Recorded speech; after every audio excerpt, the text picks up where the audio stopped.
ध्यान दीजिए, question number 7 अभी हमने कर दिया। यहाँ क्रम बताना था, तो इसमें 1 2 3 पंक्तियाँ हैं और 2 स्तंभ हैं, तो 3 गुणे में 2 इसका क्रम हो जाएगा। इसमें 3 गुणे 3 क्रम हो जाएगा इसका।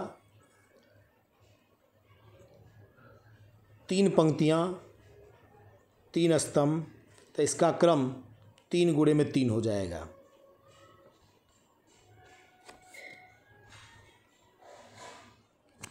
सी वाले में एक ही पंक्ति और 3 स्तंभ है, ये एक पंक्ति 3 स्तंभ, तो इसका 1 गुणे 3 हो जाएगा।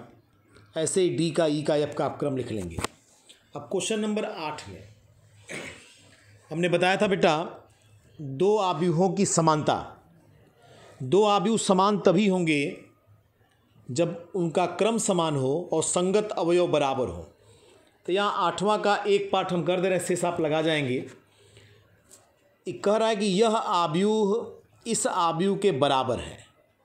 तब बराबर है तो इसमें क्रम समान होगा। क्रम देखो, इसका 2x2, इसका भी 2x2 है, तो क्रम बराबर है, तो संगत अवयव भी इसके आपस में बराबर होंगे। संगत अवयव का मतलब बाएं पक्ष में पहली पंक्ति का पहला एलिमेंट दाहिने पक्ष में पहले पंक्ति के पहले एलिमेंट के बराबर होगा।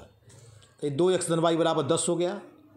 पहली पंक्ति का दूसरा एलिमेंट पहली पंक्ति के दूसरे एलिमेंट के बराबर, समीकरण 2 हो गया। ऐसे दूसरी पंक्ति का पहला एलिमेंट दूसरी के पहले के बराबर, समीकरण 3। और दूसरी पंक्ति का दूसरा एलिमेंट दूसरी के दूसरे के बराबर, तो समीकरण 4 बन गया।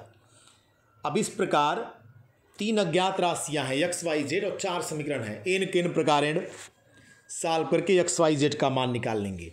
इसको हल करने के लिए हम समीकरण 1 और समीकरण 2 की सहायता लिए, दोनों को जोड़ दिए, y कट गया, यहाँ से 3x का मान निकल गया 3।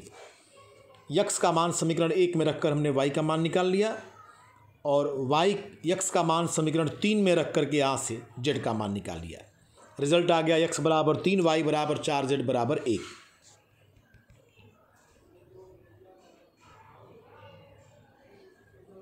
बेटा ध्यान रखिएगा, 8वां का शेष पाठ स्वयं करिए, सारे सवाल लग जाएंगे। जो नहीं आते हैं उनको पूछेंगे आप, हम बता देंगे।